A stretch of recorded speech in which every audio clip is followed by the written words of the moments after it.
Ako po si Dr. Benigno Manlapas, isang doktora na nakatuon sa pag-aalaga ng ating mga nakatatanda.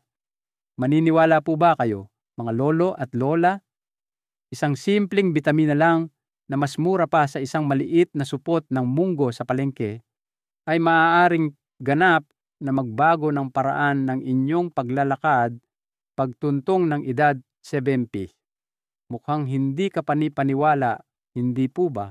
Ngunit ito ay totoong kwento ni Mang Suresh, isang 72 anyos na Ginoo mula sa Naga, na dati kuba, at mabagal ang mga paang hinihila na lamang tuwing siya ay lalabas. Tuwing hapon, halos hindi siya makarating sa beranda dahil sa matinding kirot ng kanyang mga tuhod at pakiramdam niya'y hindi na niya pag-aari ang kanyang mga binti. Isang araw, may iminungkahi ang doktor sa kanilang health center na isang napakasimpleng bagay, isang pangkaraniwang bitamina na madaling hanapin, hindi isang mamahaling gamot. Hindi ito mahika, ordinaryo lamang. Ngunit makalipas ang 3 linggo, tinawagan ako ni Mang Suresh, puno ng sigla ang kanyang boses. Ngayon, kaya ko nang umakyat ng hagdan nang hindi humihinto at nakakasama pa ako sa palengke kasama ang aking asawa nang hindi na kailangang umupo sa kalagitnaan. Hindi siya tumatakbo ng marathon, ngunit ito ang tunay na mahalaga. Nararamdaman niyang pag-aari niya muli ang kanyang katawan na tila ang buhay ay nasa kanyang mga kamay na naman. Kaya kung naging makabuluhan sa inyo ang kwentong ito, mangyaring i-type ang pag-asa sa comments sa ibaba. Ibahagi ang video na ito sa isang kaibigan na kasing edad ninyo at huwag kalimutang mag-like, mag-subscribe at pindutin ang bell icon upang maipagpatuloy natin ang paglalakbay na ito ng sama-sama na pinapanatiling magaan at puno ng lakas ang ating mga ginintuang taon. Naranasan nyo na po bang tumayo sa kusina, handa nang lumabas, ngunit naramdaman ninyong bahagyang nanginginig ang inyong mga binti, hindi na kasing tatag tulad ng dati? Tila ba ayaw nang sumunod ng inyong katawan kahit nasabik nang gumalaw ang isipan? Naaalala kong narinig ko ito mula kay Aling Mina, isang magandang 70 anyos na ginang mula sa Cebu. Dati, napakasigla niya, kayang-kaya niyang maghanda ng buong handaan para sa Pasko ng mag-isa. Ngunit ilang buwan lang ang nakalipas, kahit ang pag-akyat sa 2 maliit na baitang ay nagpapahingal na sa kanya.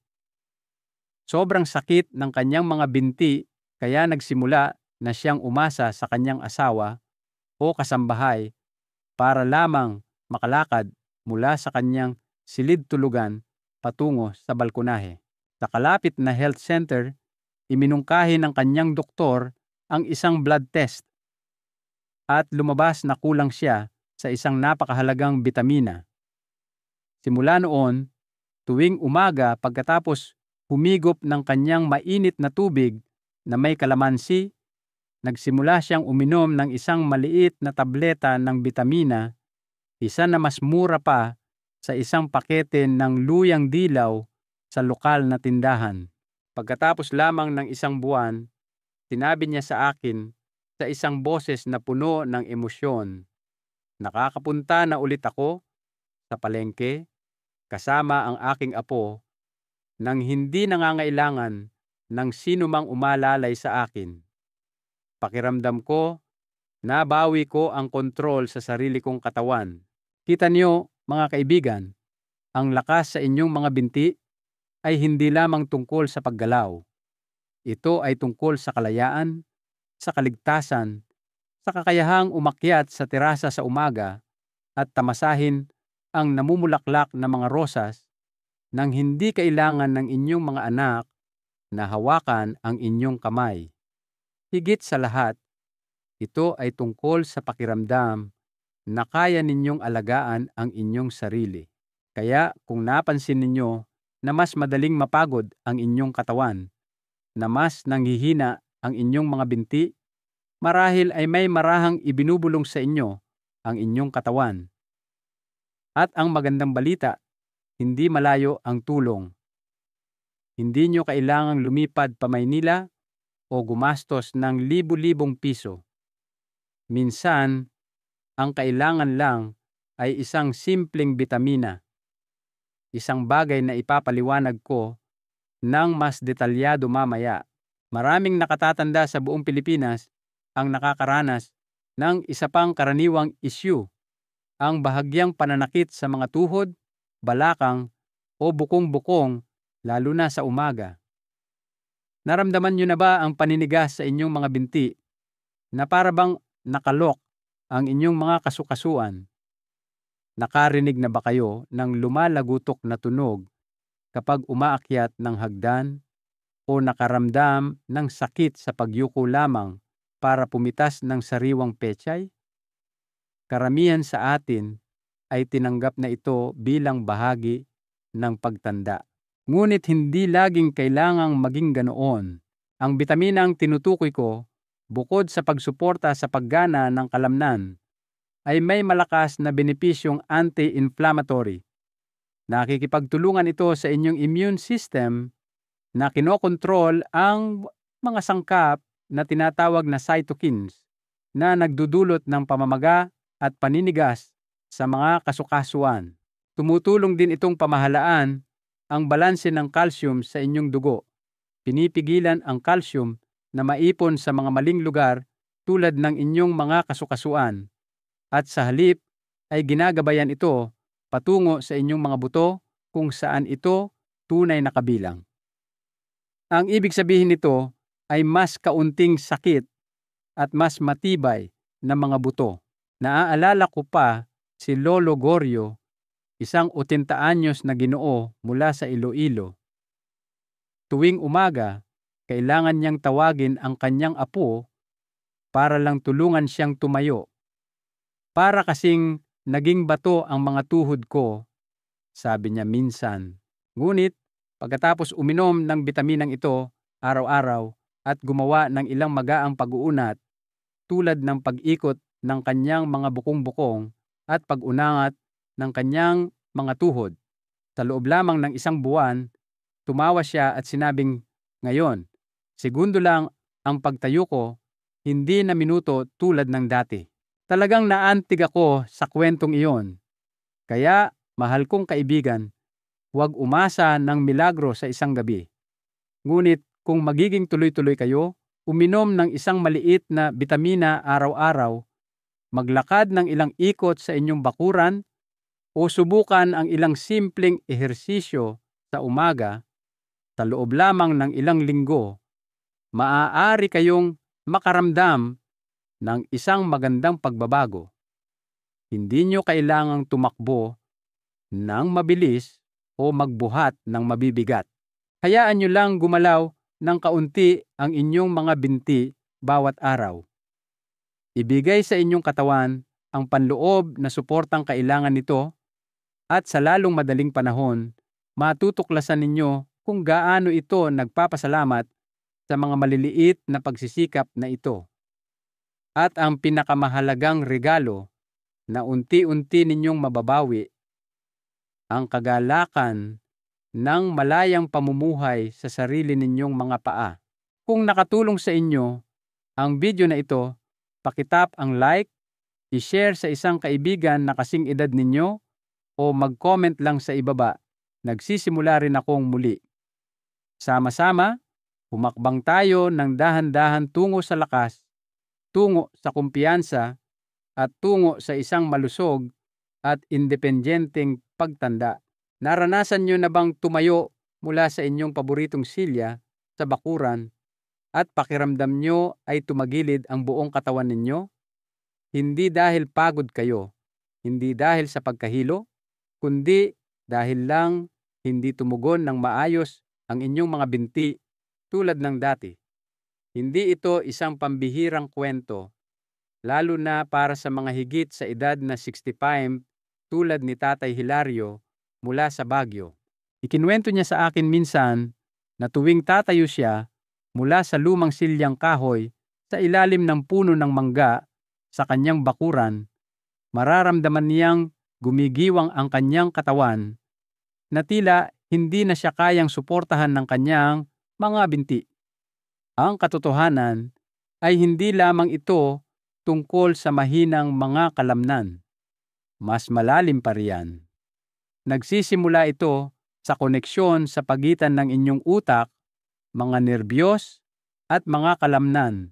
Ang bitaminang ibinabahagi ko sa inyo ngayon ay hindi lamang para sa mga buto o kasukasuan. Ito ay gumaganap ng isang mahalagang papel sa pagpapanatiling maayos ng paggana ng inyong nervous system at mga kalamnan, lalo na sa inyong mga binti. Tinutulungan nito ang utak na magpadala ng malinaw na mga signal sa inyong mga binti na nagiging sanhi ng mabilis na pagtugon at matatag na paggalaw ng mga ito. Ngunit kung kulang ang inyong katawan sa bitaminang ito, naaantala ang mga signal na iyon. Nag-aalangan ang inyong mga binti, nawawalan kayo ng balanse, at nahihirapan ang inyong utak na unawain kung saan eksaktong nakatayo ang inyong katawan. Ang kondisyong ito sa medikal na termino ay kilala bilang loss of proprioception, at ito ay isa sa mga pangunahing dahilan kung bakit napakaraming nakatatanda ang nakararanas ng hindi inaasahang pagkahulog. Naaalala ko pa kung paano binilhan ng apo ni Tatay Hilario ng isang maliit na bote ng vitamin supplement na ito. Tuwing umaga, bago ang kanilang kaping barako, sabay silang gumagawa ng isang simpleng ehersisyo. Hawak niya ang likod ng isang silya, itataas ang isang paa, hahawakan ito ng ilang segundo, pagkatapos ay lilipat sa kabilang paa. At sa loob lamang ng 3 linggo, nakatayo na si Tatay Hilario mula sa kanyang silya ng walang paggiwang. Ngumiti siya ng maliwanag isang umaga at sinabing, "Nakikinig na ulit sa akin ang mga binti ko." Kita niyo, kapag nagsimulang tumugon ng mas mabilis ang inyong mga nerbiyos, ang buong katawan ninyo ay nagiging mas malakas, mas alisto, at mas may kumpiyansa sa bawat hakbang na inyong ginagawa.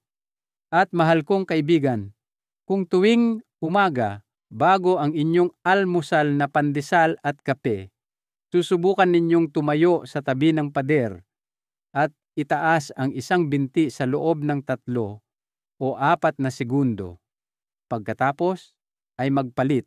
Ang maliit na pagsisikap na ito ay maaaring dahan-dahang gumising sa inyong pakiramdam ng balanse, kontrol at kaligtasan. Dahil ang isang matatag na hakbang ay maaaring ang manipis na linya sa pagitan ng isang mapayapang araw at isang pagkahulog na maaaring magbago ng lahat. At ang maliit na bitaminang iyon, tahimik at hindi magastos, ay maaaring ang lihim na kasama na hinihintay ng inyong katawan.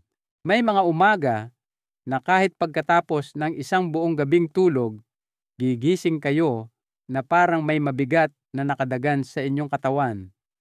Ang inyong mga binti ay parang bato. Matagal kayong nakaupo sa gilid ng kama bago pa man makahakbang palabas sa beranda. Hindi ito sakit. Hindi ito kirot. Ito ay isang kakaibang pagkapagod na walang malinaw na dahilan, na tila ba ang bawat onsa ng enerhiya ay naglaho at walang natira para simulan ang araw. Ngunit hayaan ninyo akong tiyakin sa inyo, hindi kayo nag-iisa. Maraming nakatatanda sa buong Pilipinas ang nagbahagi sa akin ng parehong karanasan, at ang dahilan ay hindi palaging kakulangan sa tulog o nutrisyon. Minsan, ito ay ang marahang paraan ng inyong katawan sa pagbulong ng hindi ko na kayang lumikha ng enerhiya tulad ng dati. Dito maaaring maging tahimik ninyong kasama sa pang-araw-araw na buhay ang isang maliit ngunit makapangyarihang bitamina. Hindi ito isang mamahaling gamot o isang pambihirang halamang gamot. Ito ay isang bitamina na mahanap ninyo sa isdang galunggong, pula ng itlog, gatas na may dagdag na bitamina, o kahit isang karaniwang supplement na mabibili sa inyong kalapit na botika. Kita nyo, ang ating mga katawan ay parang malawak na network ng mga planta ng kuryente. Ang bawat selula ay naglalaman ng milyon-milyong maliliit na generator ng enerhiya na tinatawag na mitochondria. At para gumana ng maayos ang mga mitochondria na ito, kailangan nila ng gasolina. Ang bitaminang ito ay nagsisilbing pangunahing gasolina na tumutulong sa inyong katawan na lumikha ng pang-araw-araw na enerhiya ng maayos at mahusay. Kapag kulang ang inyong katawan dito, para kayong sinusubukang magluto ng isang buong handaan nang walang gasol sa tangke. Lahat ay bumabagal. Tumataas ang pagsisikap, ngunit nananatiling mahina ang resulta. Naaalala ko si Lola Puring, 78 anyos, mula sa Davao. Sinabi niya sa akin minsan na ang kanyang mga binti ay parang semento tuwing umaga. Ang kanyang apo, isang estudyante ng pharmacy, ay binigyan siya ng isang maliit na bote ng bitaminang ito at sinabihan siyang inumin ito tuwing umaga kasabay ng kanyang sinangag at itlog. Pagkatapos ng halos 2 linggo, tumawag siya at sinabing, "Ngayon, kumikilos ako agad pagmulat ng aking mga mata. Hindi ko na nararamdamang gusto kong manatili sa higaan. Gusto nang gumalaw ng katawan ko." Hindi iyon mahika. Iyon ang senyales na sa wakas ay may gasolina na ang kanyang mga selula na kailangan nila para gumana ng maayos. Kaya mahal kong kaibigan, kung plano ninyong subukan ang bitaminang ito, tandaan, inumin ito sa umaga. Mas mabuti kung pagkatapos ng inyong almusal na pandesal o kanin. Kapag ininom sa tamang oras, maraming nakatatanda ang nag-ulat na nakakaramdam sila ng kasiglahan at mas aktibo ilang oras lamang pagkatapos, at ang enerhiya ay nananatili sa kanila sa buong araw.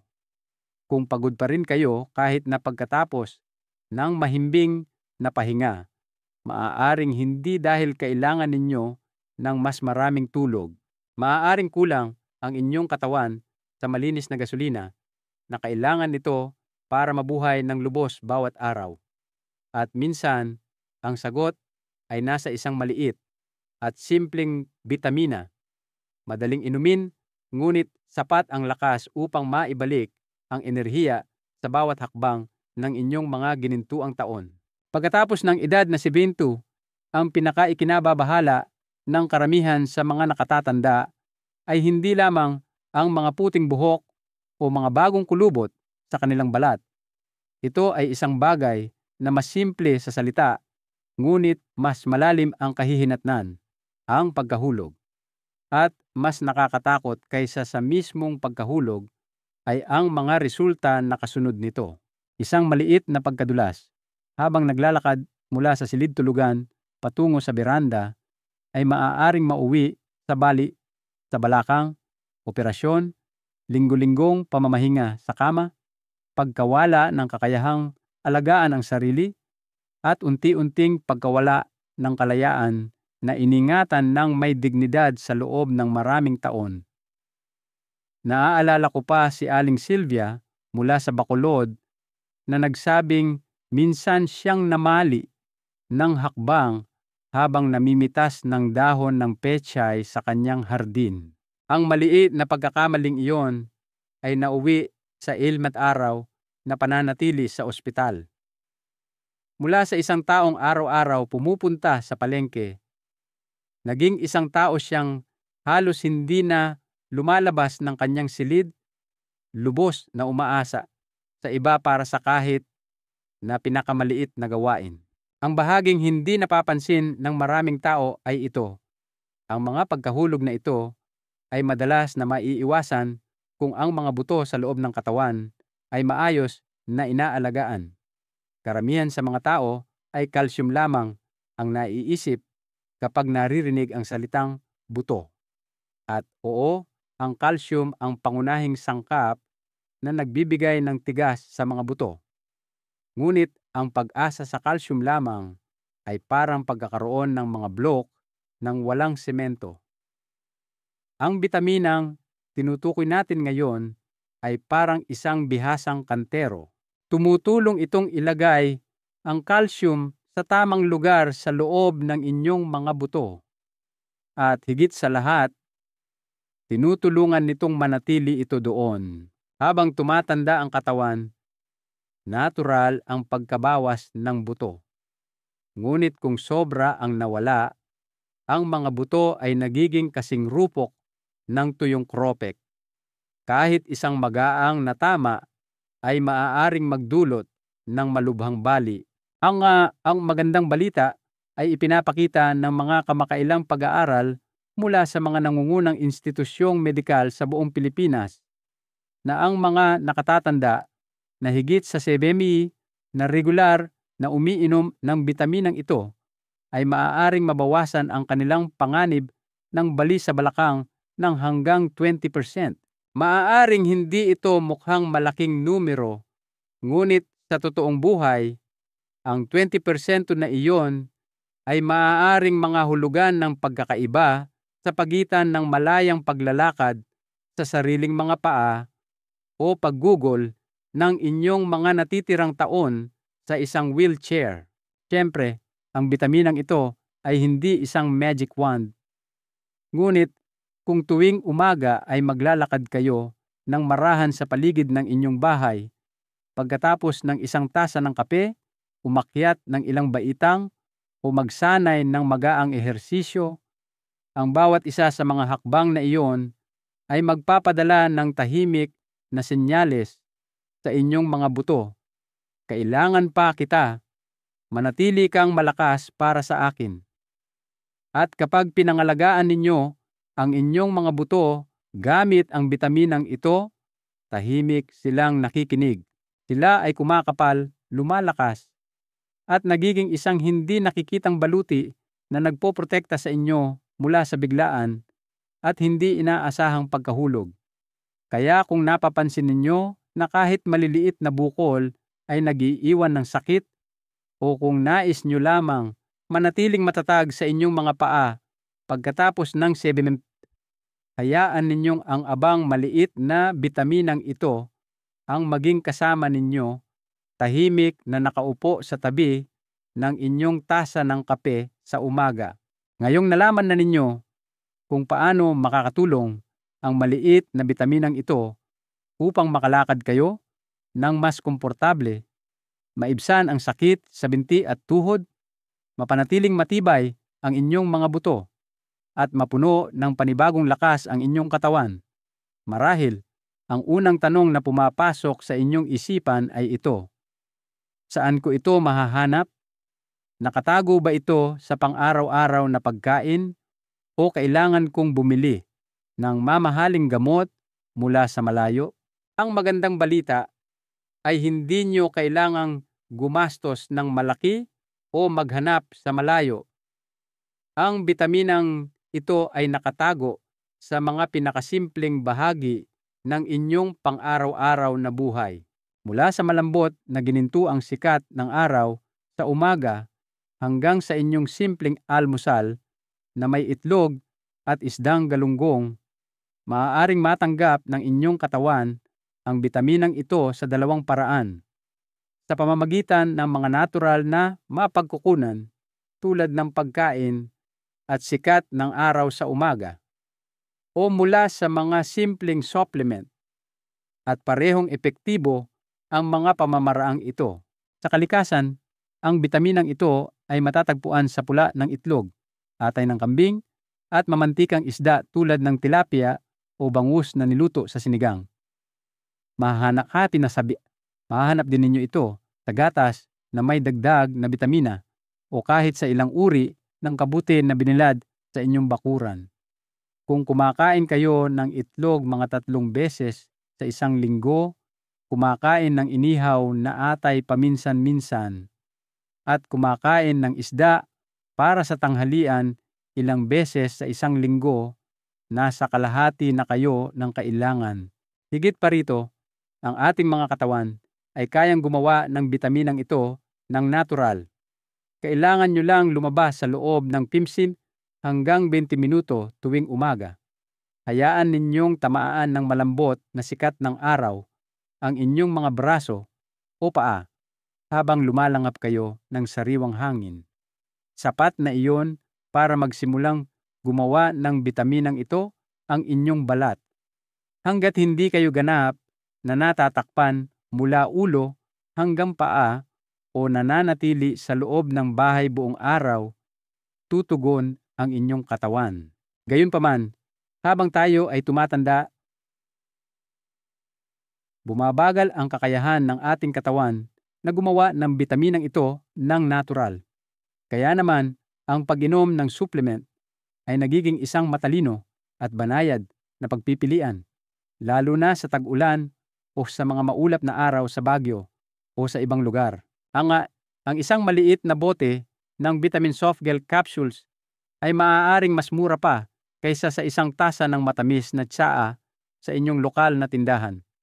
Ang kailangan nyo lang ay isang maliit na tableta sa isang araw na may karaniwang dosis na 800 hanggang 2,000 na IU, na katumbas ng mga 20 hanggang 50 micrograms. Kung mayroon kayong anumang umiiral na kondisyong pangkalusugan o umiinom na ng mga gamot, pinakamainam na tanungin ang inyong doktor upang malaman ang tamang dami para sa inyong katawan. Sa pagbili, hindi na kailangan pang pumili ng makukulay o magarbong pakete.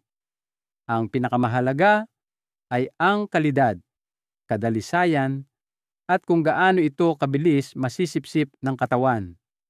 Ang mga soft gel o likidong anyo na may tamang sertipikasyon ay karaniwang mas mainam. At tandaan ninyo, ang bitaminang ito ay hindi isang agimat na magbabago ng lahat sa isang gabi. Ito ay mas katulad ng pagtatanim ng puno ng mangga. Dinidiligan nyo ito ng marahan araw-araw at pagkatapos ng ilang linggo, mapapansin ninyo ang mas luntiang mga dahon, mas matibay na puno, at oo, kahit ang inyong mga hakbang ay magsisimulang gumaan. Hindi nyo kailangang baguhin ang lahat sa inyong buhay. Magdagdag lang ng isang itlog sa inyong almusal. Umupo sa ilalim ng araw sa loob ng ilang mapayapang minuto o uminom ng isang maliit na softgel kasabay ng inyong almusal at binigyan nyo na ang inyong katawan ng isang napakahalagang regalo. Ngayon, marami na kayong narinig na magagandang bagay tungkol sa maliit na bitaminang ito, hindi po ba? Makakatulong itong palakasin ang inyong mga binti, maibsan ang sakit sa kasukasuan, mapabuti ang inyong balanse, maprotektahan ang inyong mga buto, at kahit nabawasan ang pagkapagod pagkatapos ng edad na 70. Ngunit tulad ng lahat ng bagay sa buhay, kahit isang mainit na mangkok ng lugaw, kung mali ang paraan ng pagkonsumo, ang isang bagay na dapat ay nakapagpapagaling ay maaari ring makasama. Naaalala nyo ba si Mang Vicente mula sa Naga? Bago simulan ang vitamin supplement na ito, matalino niyang sinunod ang payo ng kanyang family doctor at nagpa-blood test upang malaman kung talagang kailangan ng kanyang katawan ang bitaminang ito o hindi. Kita nyo, ang ilang nakatatanda ay sapat pa rin ang nakukuha mula sa sikat ng araw at pang-araw-araw na pagkain. Ang iba naman, sa kabila ng maayos na pagkain, ay maaaring kulang pa rin at hindi ito namamalayan. Ang pag-alam sa inyong kasalukuyang antas ng bitamina ay tumutulong sa doktor na magpasya kung kailangan niyo ng mga supplement at kung oo, kung gaano karami ang tama para sa inyong katawan.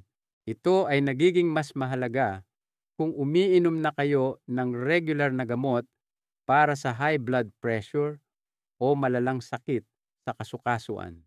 Hayaan nyo rin akong ipaalala sa inyo ang isang bagay na napakahalaga. Ang ilang mga gamot tulad ng diuretics na inirereseta para sa hypertension o mga anti-inflammatory na gamot tulad ng prednisolone ay maaaring makaapekto sa kung paano gumagana ang bitaminang ito sa katawan. Kung iinumin ng sabay-sabay ng walang gabay, maaari kayong makaramdam ng pagduduwal, panghihina ng kalamnan, o sa mga bihirang kaso, maaari itong makaapekto sa paggana ng inyong bato. Gayun din, kung iinom kayo ng mataas na dosis ng vitamin supplements sa loob ng mahabang panahon nang walang tamang pagsusuri, ang ilang mga senyor ay nakaranas ng pagkawala ng gana sa pagkain, hindi pangkaraniwang pagkauhaw, bahagyang pananakit ng tiyan, o madalas na pag-ihi. Sa mga malubhang sitwasyon, maaari pa itong humantong sa hindi regular na tibok ng puso o mga problema sa bato, isang bagay na ayaw nating mangyari. Ngunit huwag mag-alala kapag ininom sa tamang dosis, sa tamang oras, at laging pagkatapos kumonsulta sa inyong doktor. Ang bitaminang ito ay maaaring maging isang tahimik, ngunit makapangyarihang kaalyado sa inyong pang-araw-araw na paglalakbay tungo sa mas mabuting kalusugan. At pakiusap, huwag isipin na mas marami, mas mabuti. Ang bitaminang ito ay hindi tulad ng sariwang buko juice na maaari ninyong inumin ng walang katapusan para palamigin ang katawan. Ito ay mas katulad ng asin sa sinigang. Ang sobrang kaunti ay ginagawa itong matabang, ngunit ang sobrang dami ay sinisira ang buong kaldero. Kaya tratuhin ang bitaminang ito bilang isang kasangkapan, hindi isang himala. Gamitin ito ng matalino at mapapansin ninyo ang mga benepisyo. Gamitin ito ng walang ingat at maaari itong maging isang pasanin sa inyong katawan. At kung mayroon kayong kahit katiting na duda, huwag mag-atubiling magtanong sa inyong lokal na doktor o family physician. Sa huli, ang pag-aalaga sa ating kalusugan ay isang panghabambuhay na paglalakbay. At bawat matatag na hakbang ay nagsisimula sa maliliit at matatalinong pagpili tulad nito. Kaya ngayon, tayo ay naglakbay sa isang napakasimpleng paglalakbay ng sama-sama. Isang paglalakbay na nakasentro sa isang maliit na bitamina, ngunit isa na may malaking lakas sa bawat hakbang ng ating mga ginintuang taon. Isang soft gel lang sa umaga o isang almusal na may itlog, kaunting isdang galunggong, o kahit ilang minuto ng sikat ng araw sa inyong beranda ay makakatulong sa inyong maglakad ng mas matatag, mabawasan ang sakit sa tuhod, magdala ng enerhiya sa inyong mga umaga, at higit sa lahat, protektahan ang inyong mga buto mula sa mga hindi inaasahang pagkahulog. Kung kayo po ay higit sa 70 at naramdaman na ang pagbagal ng inyong mga hakbang o nahihirapang tumayo mula sa isang upuan, marahil ngayon na ang tamang panahon para bigyan ng pagkakataon ang inyong katawan. Subukang idagdag ang bitaminang ito sa inyong pang-araw-araw na gawain pagkatapos kumonsulta sa inyong pinagkakatiwalaang family doctor at obserbahan kung paano nagsisimulang magbago ang inyong katawan sa loob lamang ng ilang linggo. Malay ninyo, mas madali na kayong makabangon sa kama, makarating sa gate ng hindi na kailangang huminto sa kalagitnaan, at maramdaman na kayo ay malakas pa rin, independyente pa rin, tulad ng dati. Isang mahalagang aral po ang nais kong iwan sa inyo. Ang pag-aalaga sa ating katawan, sa ating pagtanda, ay hindi isang karera, kundi isang mapagmahal na paglalakbay. Hindi ito tungkol sa bilis, kundi sa tibay. Ang bawat maliit at matalinong pagpili na ating ginagawa araw-araw, tulad ng pag-inom ng simpleng bitamina, ay isang hakbang patungo sa kalayaan, dignidad, at masayang pamumuhay. Ngayon, nais ko pong marinig mula sa inyo. Mula saang lungsod po kayo nanonood? May kasama po ba kayong mahal sa buhay habang pinapanood ito? At nasubukan nyo na po ba ang bitaminang ito? Mangyaring mag-iwan ng isang maliit na mensahe sa ibaba o i-type lamang ang salitang kumusta. Kung ang video ngayon ay nagdala ng kaunting bagong pag-asa sa inyong araw, kung sa tingin nyo ay makakatulong ang video na ito sa isang kaibigan, kamag-anak, o kahit isang kapitbahay, mangyaring ibahagi ito sa kanila. Hindi lang impormasyon ang inyong ibinabahagi, maaaring ibinibigay nyo sa kanila ang regalo ng paglalakad ng may kumpiyansa muli. Maraming salamat po sa pananatili ninyo sa akin hanggang sa dulo. Alagaan po ninyo ang inyong sarili bawat araw at magpatuloy lang sa paglakad ng dahan-dahan, payapa at may kagalakan. Mag-subscribe po sa channel para sa mas marami pang tulad nito.